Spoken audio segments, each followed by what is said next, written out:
오늘 우리에게 주신 하나님의 말씀은 누가복음 18장 9절에서부터 14절 말씀이고, 설교 제목은 참 겸손은입니다. 또 자기를 의롭다고 믿고 다른 사람을 멸시하는 자들에게 이 비유로 말씀하시되, 두 사람이 기도하려 성전에 올라가니 하나는 바리새인이요 하나는 세리라. 바리새인은 서서 따로 기도하여 이르되, 하나님이여, 나는 다른 사람들 곧 토색, 불의, 간음을 하는 자들과 같지 아니하고 이 세리와도 같지 아니함을 감사하나이다. 나는 일에 2번씩 금식하고 또 소득의 11조를 드리나이다 하고, 세리는 멀리 서서 감히 눈을 들어 하늘을 쳐다보지도 못하고 다만 가슴을 치며 이르되, 하나님이여, 불쌍히 여기소서, 나는 죄인이로소이다 하였느니라. 내가 너희에게 이르노니 이에 저 바리새인이 아니고 이 사람이 의롭다 하심을 받고 그의 집으로 내려갔느니라. 무릇 자기를 높이는 자는 낮아지고 자기를 낮추는 자는 높아지리라 하시니라. 살아계신 하나님의 말씀입니다. 오늘 설교는 겸손에 관한 것입니다. 성경에서 말하는 겸손이 무엇인지 우리 한번 깊게 생각해보고 반성하는 시간을 갖고자 합니다. 요즘 그 인터넷에 들어가 보면은요, 엔티 기독교, 그러니까 기독교를 반대하는 그런 사이트들이 참 많이 있습니다. 그 사이트에 들어가서 보면은 뭐 몇 가지 눈에 띄는 사항들이 있는데, 그 중에 하나가 특별히 우리 기독교의 기반이 되시는 예수님을 이렇게 많이 비판하고 있다는 것입니다. 그들의 논리에 따르면은 우리 예수님이야말로 인류의 4대 성인 중에서 가장 겸손하지 않고 교만한 사람이다라고 이렇게 비판을 하고 있습니다. 이렇게 비판하는 사람들이 이제 만들어낸 이야기가 하나 있는데, 그 이야기를 제가 하나 소개해드리고 싶습니다. 어느 날 세계 4대 성인인 예수, 석가모니, 공자, 그리고 소크라테스, 네 사람이 함께 한 방에 모였다고 합니다. 우리 예수님이 먼저 말을 합니다. 나는 마음이 온유하고 나는 겸손한 사람이니 내게 배우라. 나 외에 다른 것을 섬기지 말라 라고 예수님이 이렇게 말씀하신 거예요. 그러니까 그 말을 듣고 있던 공자가 깜짝 놀라면서 대꾸를 합니다. 아니, 세상에 자기 입으로 자기가 겸손하다고 이야기하다니, 자고로 자기를 낮추는 것이 예법입니다 라고 이제 대꾸를 합니다. 옆에 있던 소크라테스는 긴 한탄을 하면서 이야기합니다. 제발 너 자신을 알라, 그렇게 이야기했다는 거예요. 그러니까 옆에 있던 이 석가모니가 소리를 칩니다. 큰 소리로. 이 자고로 자기를 이렇게 높이면서 자기 도취에 빠져 있으니 해탈하지 못하지. 그 말 듣고 소크라테스가 마지막 한 방을 더 하는데, 악법도 범이니 그래도 예수의 이야기를 한번 들어주십시다, 이렇게 이야기했다라는 그런 이야기를 만들어 가지고 웹사이트에 좀 올려놓고 있습니다. 참 우스운 이야기지만 여러분들, 우리가 그렇게 말하는 겸손, 우리가 그렇게 기도하고 또 중요하게 생각하고 어떤 사람을 평가할 때 중요한 평가 기준이라고 생각하는 겸손, 그 겸손을 이렇게 세상 사람들의 입장에서 다시 한번 생각을 해보면은 참 생각할 것이 많다라는 것입니다. 우리가 어떤 사람을 평가할 때 그 사람이 하는 말이나 그 사람이 겉으로 드러나는 행동, 그것만을 기준으로 삼아가지고 그 사람이 겸손하다, 겸손하지 않다라고 이야기한다라고 한다면은 정말 우리 기독교가 말하는, 성경이 말하는, 예수님이 직접 말씀하시는 겸손을 제대로 표현할 길이 없어지는 것입니다. 기독교가 말하는 겸손은 세상이 말하는 겸손과 약간 다른 것입니다. 물론 정말 겸손한 사람은 말과 행동이 겸손하게 나오겠지만, 기독교가 말하는 겸손, 예수님이 말하는 겸손은 그 말과 행동이 나올 수 있도록 하는 어떤 근원적인, 겸손에 관한 그 근원적인, 근본적인 어떤 것이 있는 것이 기독교의 겸손인 것입니다. 그래서 오늘 그러면 과연 기독교가 말하는 겸손이란, 우리 예수님이 가르쳐 주신 겸손의 핵심이 무엇인가? 오늘 그 질문에 대해서 한번 설교를 통해서 답을 해보고자 하는 것입니다. 오늘 본문은 누가복음 18장입니다. 누가복음 18장 누가복음 18장에는 5가지 이야기가 나오고 있습니다. 이야기가 많이 나와요. 5가지 이야기가 나오는데 그 중에 2개는 기도에 관한 어떤 비유입니다. 비유를 들어서 예수님께서 기도를 이제 설명하시는 것입니다. 그리고 2개는 예수님이 일상의 상황 가운데서 만났던 사람들을 중심으로 이야기가, 일상의 삶의 이야기가 2가지가 펼쳐집니다. 그리고 마지막 하나의 이야기는 우리 예수님이 소경의 눈을 뜨게 하는 기적과도 같은 이야기가 소개가 됩니다.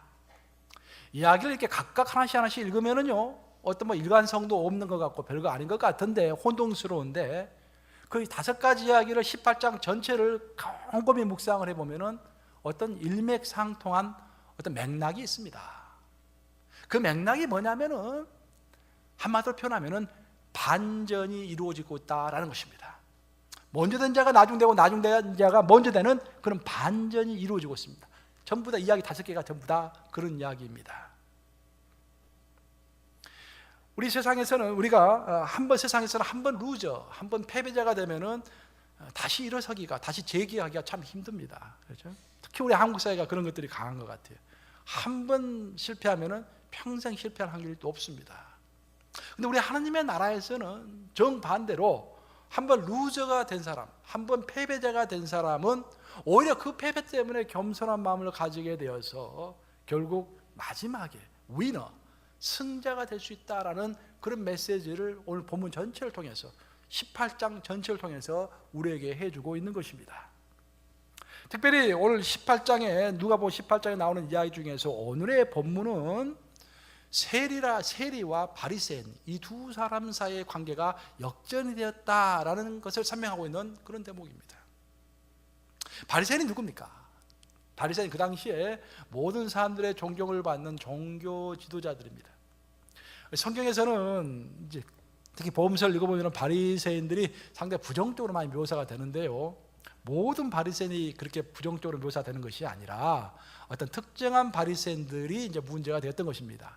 실제로 우리 예수님이 살았던 당시로 돌아가 보면은 그때 바리새인들은 이스라엘 민족의 정신적인 지주였습니다. 그들은 제사장들이나 사두개인들처럼 이렇게 뭐 뽐내고 그런 사람들이 아니라 굉장히 서민적이었습니다. 서민적이면서도 개혁적이었습니다. 하나님의 말씀 그대로를 지키려고 노력하는 보수적이면서도 개혁적인, 굉장히 이상적인 그런 사람들이었습니다.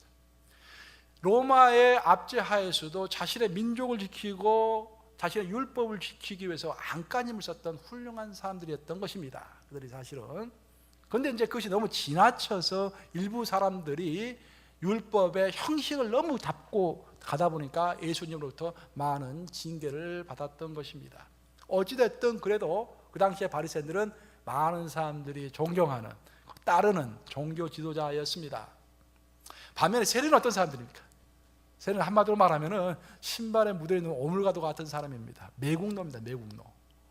그 당시에는 로마 정부가 이제 세리들을 모집합니다. 모집해가지고 할당을 줍니다. 너가 얼마만큼 이 고을을 줄 테니까 이 고을에서 얼마만큼 세금을 걷어서 우리에게 바쳐라 그럽니다. 그러면은 그 세리는 로마 정부가 원하는 만큼만 바치고 나머지는 전부 다 자기 파킷으로, 자기 주머니로 들어가는 것입니다. 그러니까 수단과 방법을 가리지 않고 착취하는 것입니다. 이 명목 저 명목으로 막 세금을 거두어 드리는 것입니다. 그러니까 사람들이 보기에는 완전히 매국노입니다. 그리고 완전히 죄인입니다. 도저히 있을 수 없는 냄새나는 그런 오물과도 같은 그런 삶이었던 것입니다. 아무도 세리를 좋아하지 않았습니다. 우리 한국으로 말하면 옛날 일제시대에 일본에 빌붙어가지고 순사 노릇을 했던 조선시대 그 일제 순사들, 조선인 순사들, 그런 사람과 비슷하다고 생각하시면 뭐 무리가 없을 것 같습니다. 이 두 사람이 이제 어느 날 기도할 시간이 돼가지고 성전으로 함께 들어갑니다. 예수님이 살아계실 당시에는 이제 모든 이스라엘 민족이 하루에 3번 기도를 합니다. 오전 9시, 그리고 오후 3시, 오후 6시. 이 시간이 되면은 이제 뭐 하던 일을 딱 멈추고 전부 기도하러 가는 것입니다. 특히 이제 예루살렘에 사는 사람들은, 예루살렘 성전 근처에 사는 사람들은 예루살렘 성전으로 기도하러 갑니다. 오늘날도 좀 그랬으면 좋겠어요. 우리 전부 다 시간을 정해가지고 이렇게 딱 기도하면 좋겠어요. 하루에 한 번도 안 하시는 분이 없도록 한 2-3번은 딱 시간 맞춰가지고 저 기도했으면 좋겠어요. 그 많은 사람들이 이제 한 물결을 이루어 가지고 한 방향으로 쫙 이제 예루살렘 성전으로 들어갑니다. 생각해 보세요. 한두 사람이 아니라 수만 명이 막 줄을 지어 가지고 이제 뭐 예루살렘 성전으로 들어가는 거야. 예루살렘 성전의 서쪽 문을 통과했을 것입니다. 서쪽 문을 통과해 가지고 제일 먼저 나오는 게 뭡니까? 이방인의 뜰이 나오죠. 그다음에 뭡니까? 여인의 뜰이 나오고 그다음에 성전의 뜰이 나오는 것입니다. 그때 이제 그 무리 가운데에 세리가 있었고 바리새인이 있었던 것입니다. 바리새인은 매일 기도를 한 번도 빠지지 않았던 사람이에요. 오늘날로 말하면 월드컵 결승전이 벌어지고 있어도 기도한 시간에는 딱 TV를 끄고서 기도하러 가는 그런 종류의 믿음직스러운 사람입니다. 그래서 아주 떳떳하게 이방인의 뜰을 딱 지나서 여인의 뜰을 지나서 성전 마당으로 딱 들어갑니다. 근데 세리는 어떤 사람입니까? 사람들이 가면서도 다 세리를 쳐다보는 거야. 저자가 왜 왔지? 에이, 기분 나빠. 저쪽으로 피해야겠다 하고는 주위의 사람들이 다 피하는 것입니다. 그래서 그는 가던 길을 이방인의 뜰까지 딱 멈춰서 가지고 여인의 뜰로 들어서야 하는데 들어서지를 못합니다. 차마 들어서지를 못하고 오늘 본문에 보면은 멀리 서서라고 되어 있죠. 멀리 서서. 이방인의 뜰에 서서 그런 말입니다. 멀리 서가지고 이방인의 뜰에 서가지고 자신을 한탄하면서 하나님께 기도하는 것입니다. 과연 두 사람이 어떤 기도를 드렸는가? 오늘 본문을 보시면은 두 사람이 드린 기도의 내용이 나오는데 특별히 바리새인은 11절을 보시면은 그런 내용을 강조해서 기도했습니다. 어떤 내용이냐면은 자신을 세리와 비교하면서 나는 이 사람 같지 아니하고라는 말을 두 번이나 합니다. 결국 바리새인의 기도의 특징은 뭐냐면은 자신을 타인과 비교하면서 저 사람 같이 아니 되었음을 감사합니다라는 그런 내용의 기도를 드리고 있는 것입니다. 한마디로 말하면 나는 다른 사람과 다르리 이렇게 하나님께서 축복해 주셨으니 너무도 감사합니다라는 그런 기도 제목을 드리고 있습니다. 반면에 세리는 자신의 죄를 확실히 알고 있었습니다. 너무도 부끄러운 죄, 지금 당장에도 먹고 살기 위해서 다른 사람들 등을 치고 사기를 치고 돈을 착취하는 그런 죄를 스스로가 알고 있었기 때문에 감히 고개를 들어 하늘을 쳐다보지 못했다고 그랬어요. 그리고 어쨌다고 그랬습니까? 무엇을 쳤다? 자기 가슴을 치면서 하나님께 주여 나를 불쌍히 여겨 주시옵소서라고 하나의 기도 제목만을 가지고 계속 기도하고 있는 것입니다. 그런데 놀라운 것은 그 다음에 이제 오늘 본문 결론이 나오는데 결론 한번 읽어보겠습니다. 결론 우리 14절 한번 읽어보세요. 14절 한번 읽어보겠습니다. 시작. 내가 너에게 이르노니 이에 저 바리새인이 아니고 이 사람이 의롭다 하심을 받고 그의 집으로 내려갔느니라. 무릇 자기를 높이는 자는 낮아지고 자기를 낮추는 자는 높아지리라 하시니라. 놀랍게 이 두 사람이 기도를 했는데 한 사람은 위너가 되고 한 사람은 루저가 되어가지고 집으로 돌아갔다라는 것입니다. 바리새인은 그 정말로 율법을 잘 아는 바리새인은 성전에 들어올 때와 성전에 나갈 때와 아무 변화가 없이 얻은 것이 없이 그냥 돌아갔던 반면에 세리는 정말로 죄된 세리는 들어올 때는 죄인으로 들어왔는데 나갈 때는 의인이 돼서 하나님이 인정하시는 의인이 돼서 정말로 수지 맞아서 많은 것을 풍성하게 얻고서 성전문을 나서서 집으로 돌아갈 수 있었다라는 것입니다. 결국 이것이 아주 문제입니다. 이것이 2000년 전에만 이루어진 일이 아니라 2015년 12월 달 지금 이 순간에도 벌어지고 있는 일입니다. 여러분들 오늘 전부 대림절을 맞이해서 성전으로 모였습니다. 우리 같이 설교를 듣고 있습니다. 오기 전에 찬양도 들었고 대표기도도 들었고 같이 기도했고 또 설교 듣고 설교 끝나면 또 우리가 친기도 할 것입니다. 그런데 어떤 사람은 올 때나 갈 때나 차 타고 집에 갈 때 가만 보니까 얻은 것이 아무것도 없이 가는 것입니다. 생각만 복잡해지고 말만 입만 더러워져서 가는 분들이 있다는 것입니다. 반면 어떤 분들은 와서 올 때는 정말로 침통한 심정으로 어떤 방향성이 없이 어렵게 왔는데 돌아갈 때는 하나님께서 축복해 주시고 축복해 주셔서 많은 것을 얻고 돌아가는 사람이 있을 수 있다라는 것입니다. 이것이 한편으로는 비극이고 한편으로는 축복입니다. 어떤 사람들은 왜 와서 변화가 돼서 가고, 어떤 사람들은 왜 아무 변화가 없이 그냥 시간만 보내고 집에 돌아가게 되는 것인가? 왜 오늘 본문에서 바리새인은 그 아까운 시간, 그 귀한 시간을 내 가지고 성전까지 들어왔는데 아무것도 얻지 못하고 하나님 보시기에 아무것도 얻은 것이 없이 다시 돌아갔고, 그 세리는 하나님 보시기에 그자야말로 정말로 죄인인 그자야말로 큰 것을 얻어서 의인이라고 칭함을 받고 집에 돌아가게 되었는가? 그 차이가 무엇인가? 라는 것을 오늘 본문은 이야기하는 것입니다. 왜 그랬을까요? 왜 바리새인은 그 귀하고 악한 시간 동안에 열심히 기도했음에도 불구하고, 소리쳐 기도했음에도 불구하고, 특별하게 기도했음에도 불구하고 아무것도 얻지 못하고 다시 집으로 돌아갈 수밖에 없었을까요? 그것은 바리새인은 이미 자신이 충분하다고 생각했기 때문입니다. 그리고 이미 자신이 의인이라고 생각했기 때문입니다. 이미 자신이 의인이라고 하는데 하나님께서 또다시 의인으로 만들어줄 필요가 없었던 것입니다. 이미 자기가 충분히 다 가지고 있다고 하는데 그에게 더 이상 베풀어 주실 것이 없었던 것입니다. 반면에 세리는 나는 아무것도 가진 것이 없고 나는 불쌍한 사람이고 나는 죄인입니다 라고 나섰기 때문에 그 죄인을 하나님께서 의인으로 만들어 주실 수 있었고, 아무것도 없다고 했기 때문에 그에게 채워 주실 수 있었던 것입니다. 결국 우리가 매주 예배드리러 나올 때, 또 매일 교회에 나올 때 어떤 마음으로 교회에 나와야 하는가를 오늘 본문은 1차적으로 우리에게 소개하고 있습니다. 여러분, 어떤 마음으로 교회에 나오십니까? 나는 이미 구원받았고 나는 이미 성경 제대로 다 알고 있으니까 오늘 가서 기분 전환만 하면 돼. 오늘 가서 그냥 많이 웃고 성도들하고 즐겁게 식사하고 또 뭐 이렇게 이것저것 좀 잡담도 좀 하고 기분 전환하고 또 내일 열심히 일할 수 있도록 오늘 뭐 적당히 하고 오면 되지. 그렇게 생각하고 오면은 정말로 얻을 것이 아무것도 없다는 것입니다.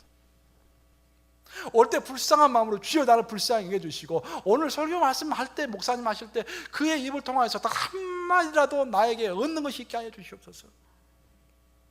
주여 정말 나를 불쌍히 해주셔서 어떤 길잡이가 될 만한, 평생 길잡이가 될 만한 그런 말을 듣게 하시고, 오늘 예배 들 때 하나님의 임재를 만지게 하시고 하나님 속으로 들어갈 수 있도록 제 영혼을 이끌어 주시옵소서.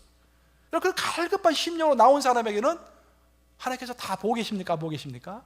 다 보고 계시기 때문에 세리를 축복하신 것처럼 축복하신다라는 것입니다. 결국 바리새인은 그러면 왜, 문제는 뭐냐면 바리새인은 왜 이미 자기가 의인이라고 생각했고 자신이 충분하다고 생각했을까요? 핵심은 여기에 있습니다. 그 바리새인이 왜 스스로가 의인이라고 생각했고 스스로가 충분하다고 생각했을까요, 여러분? 그것은 바리새인이 만약 자신을 하나님 앞에 세웠다고 한다면, 자신을 하나님과 비교했다고 한다면 감히 자기가 의인이라고 말할 수 없었을 거예요. 근데 바리새인은 자신을 누가 비교했습니까? 지금 자기 옆에서 기도하고 있는, 저 멀리서 기도하고 있는 세리하고 비교하고 있는 것입니다. 세리하고 비교하니까 내가 이 정도면 훌륭한 거야. 세리는 그냥 로마 정부에 빌붙어가지고 그 검은 돈, 못된 돈을 갖다 막 훔치고 그런 사람인데, 자기는 가난하게 살망정 떳떳하게 기도하고 비즈니스 하지 못할 망정 시간 지켜가지고 와서 교회 와서 기도하고, 얼마나 의인가. 물론 그게 훌륭하죠. 근데 한 가지가 부족했던 거야, 바리새인이. 뭐냐면 비교 대상이 잘못됐던 것입니다. 여러분, 어떤 사람을 저 사람은 교만한 사람이다, 저 사람은 겸손한 사람이다, 무엇에 근거해서 여러분 그런 이야기를 하십니까? 오늘 본문이 우리에게 가르쳐주고 있는 것은 뭐냐면, 정말로 우리가 겸손해지고 싶으면 우리의 의를 하나님의 의와 비교한다라는 것입니다. 만약 우리가 우리의 의를 타인과 다른 사람과 비교하면 내가 교만해지든지 내가 너무 불쌍해지든지 의기소침해지든지 둘 중에 하나입니다. 근데 만약 우리가 우리의 의를 하나님의 의 앞에 세우고, 내가 왜 예수님만큼, 예수님이 가르쳐 주신 만큼 내가 성령의 열매를 맺지 못하고 있는가라는 것을 한탄한다고 한다면 그 사람이 바로 겸손의 길로 들어서게 되는 것입니다. 사랑하는 여러분, 하나님 앞에 서면은요, 하나님 앞에 서면은 모든 사람이 죄인입니다. 단지 더 죄인이냐 덜 죄인이냐 그 차이만 있을 뿐이에요. 말하기가 약간 죄송하지만 암 1기 환자가 있고 암 3기 환자가 있습니다. 그럼 암 1기 환자는 암 3기 환자를 보고서 우울감을 느낄 수 있을까요, 여러분? 나는 1기밖에 안 됐으니까 저 사람 3기야. 절대 그렇지 않습니다.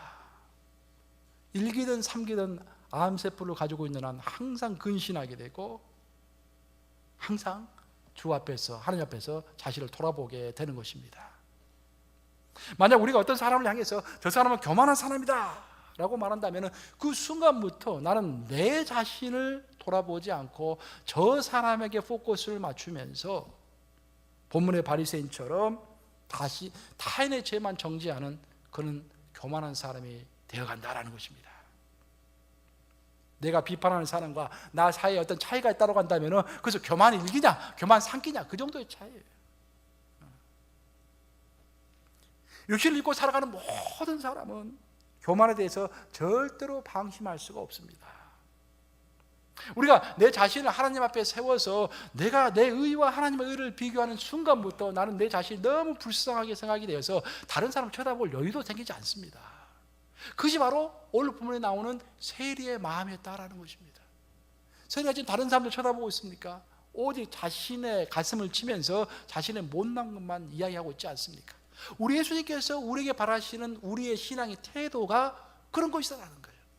자꾸 타인을 보면서 나를 비교해서 내가 주눅들 필요도 없고 다른 사람을 비판할 필요도 없고 그나마나 똑같은 뭐다? 죄인이에요, 죄인. 여러분이 의로우면 얼마나 의롭겠습니까? 내가 목사지만 내가 의로우면 또 얼마나 의롭겠습니까? 하나님 앞에서. 네, 여러분들을 정죄할 자격이 있을까요? 절대 없습니다. 여러분도 마찬가지. 여러분들이 어떤 다른 사람을 정죄할 자격이 있습니까? 절대로 없습니다.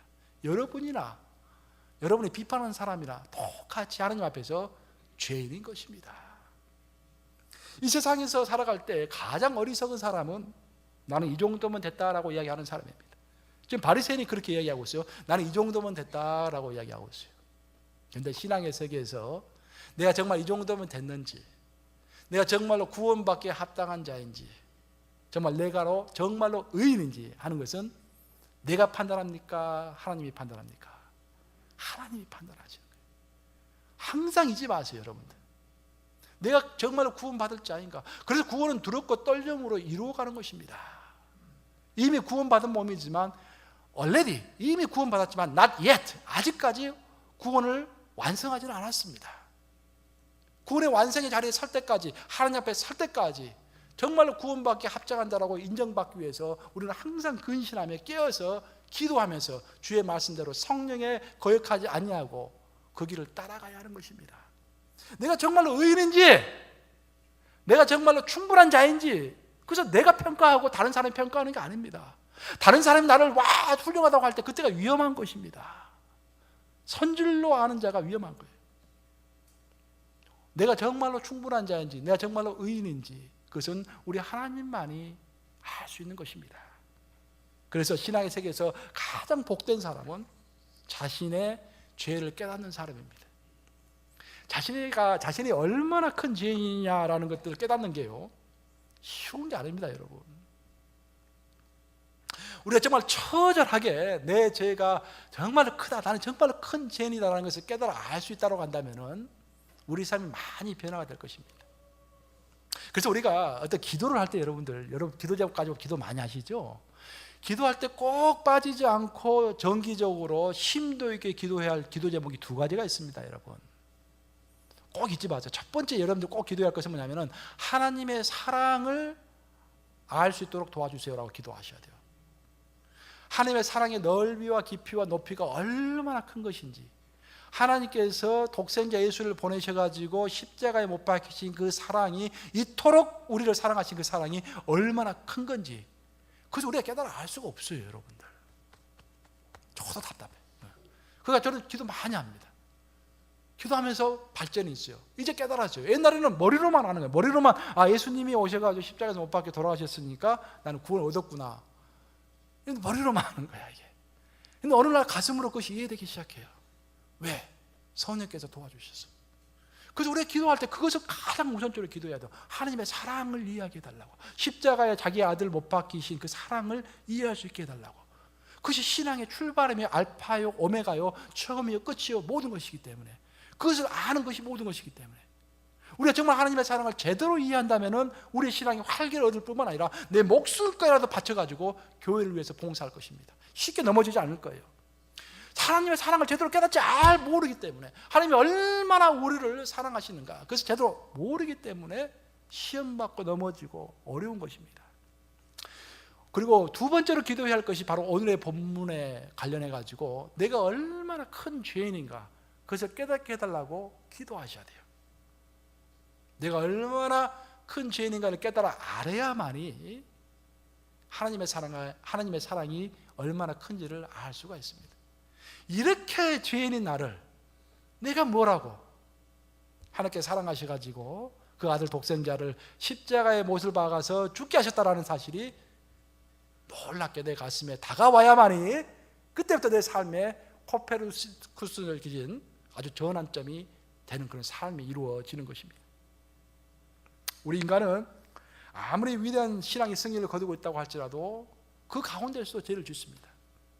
제가 오늘 설교를 하고 우리 교회가 부흥해가지고 몇만 명씩 모이는 교회가 매주 몇백 명씩 새로운 성도가 오고 하나님의 기적과 인사가 벌어지고 그런 가정 가운데 있으면 정말 우리가 하나님을 의심하지 않고 죄를 짓지 않을 것 같죠, 여러분들?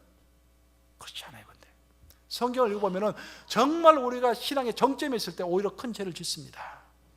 정말로 하나님의 임재가 느껴지는 그 가운데서도, 성령의 능력이 눈앞에 보이는 그 가운데서도 우리는 머릿속으로 엉뚱한 음탕한 생각을 하고 더러운 생각을 하게 되는 것입니다.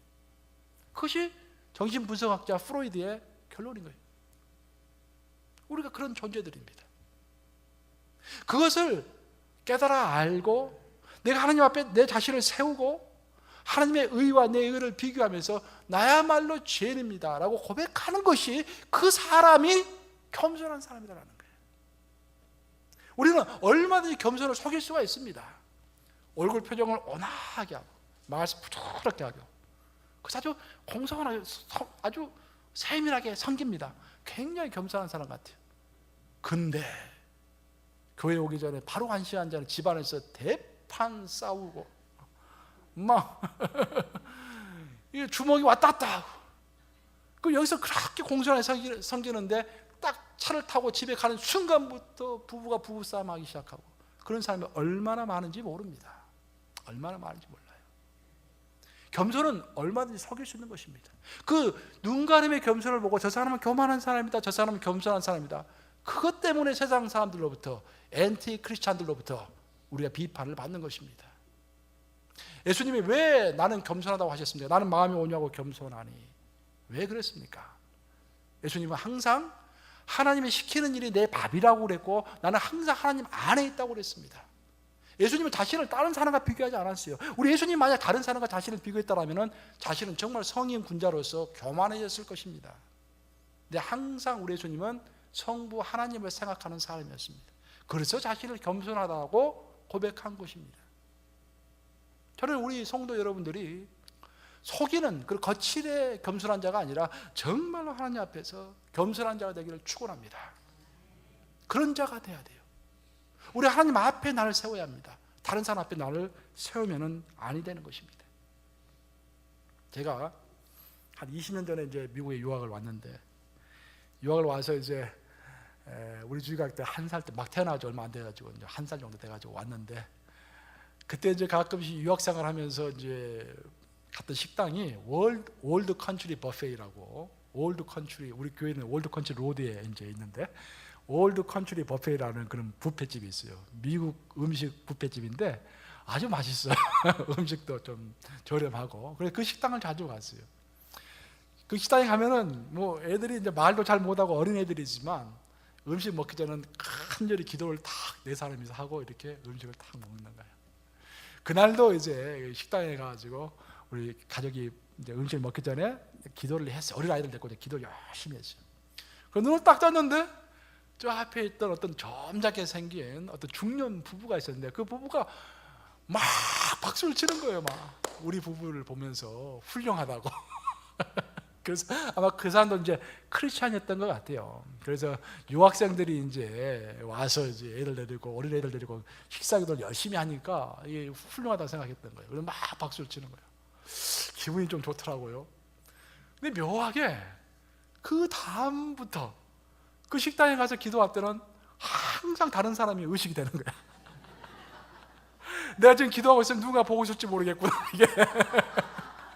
그래서 내가 좀 더 경건하게 기도를 해야겠구나, 좀 더 무게를 좀 잡아야겠구나, 그런 생각들이 자꾸 드는 거예요. 처음으로 그런 생각을 해봤어요. 제가 이게 예외가 없구나, 누구든지 타인을 의식하게 되면 이렇게 되는 것이구나 라는 것들을 처음으로 제가 알게 되었습니다. 이렇게 우리가 타인을 의식하는 순간부터 우리들은 우리의 행동을 다른 사람과 비교하게 되고 그것이 씨앗이 되어서 우리의 교만이 시작이 되는 것입니다. 다시 한번 말하지만 겉모양만 흉내를 내는 겸손은 진정한 겸손이 아닙니다. 공손한 얼굴 표정, 부드러운 말씨, 섬세한 성낌, 훌륭한 매너, 이런 것만을 기준으로 해가지고 우리가 겸손을 확증하기에는 너무도 부족한 것입니다. 우리의 겸손이 정말로 진실한 겸손이 되기 위해서는 타인을 의식하는 꾸며낸 겸손이 아니라 하나님 앞에 나를 세워서 나를 통탄하는 그런 태도에, 그것에 근본한 겸손이 되어야 하는 것입니다. 겸손과 관련해서 또 유명한 성경 구절이 골로새서 2장 18절입니다. 골로새서 2장 18절 우리 함께 읽어보겠습니다. 골로새서 2장 18절 시작. 아무도 꾸며낸 겸손과 천사 숭배를 이유로 너희를 정죄하지 못하게 하라. 그가 그 본 것에 의지하여 그 육신의 생각을 따라 헛되이 과장하고. 골로새에 있던 어떤 사람들은 굉장히 스스로 겸손한 사람이라고 생각하고 겸손하게 행동을 했는데 그것이 꾸며낸 겸손이었다라는 거예요. 그의 마음을 보면은 저와 시커먼 것들이 많음에도 불구하고 자신이 겉으로만 꾸며내서 겸손한 척 했고 그것으로도 부족해서 다른 사람들을 겸손하지 못했다고 다른 사람들을 지적했다는 것입니다. 그래서 사도 바울이 이야기하기를 그런 꾸며낸 겸손을 가지고 이야기하는 자들이 너희를 정죄하지 못하게 하라, 너희를 꾸짖지 못하게 하라 라고 이야기하고 있습니다. 그러면서 헛되이 과장하는 그런 인간의 겸손이 있다라고 이야기합니다. 결국 사도 바울은 예수님의 가르침을 본받아서 우리의 겸손은 꾸며낸 겸손, 과장된 겸손, 겉으로 드러나는 그런 겸손이 아니라 진짜 겸손은 하나님 앞에 나를 세우고 내가 얼마나 큰 죄인인지, 하나님의 사랑이 얼마나 크고 하나님의 은혜가 얼마나 커서 내가 간신히 구원받았는지 그것을 깨달아 알 때 얻는 겸손, 그 겸손을 얻은 자만이 하나님께 칭찬을 받을 것이요, 그것을 아는 자만이 집으로 돌아갈 때 큰 풍성함에 정말 선물 받고 돌아가리라고 본문은 말하고 있는 것입니다. 이 말씀을 명심하심으로 나의 의로움을 타인과 비교하지 마시기 바랍니다. 겸손은 다른 사람들 앞에서 단순히 자신을 낮추는 것이 아닙니다. 오로지 하나님 앞에서 나를 바라보는 것입니다. 항상 가슴을 치는 통회함으로 겸손의 마음을 지켜가시는 여러분들 되시기를 우리 주님의 이름으로 축복합니다.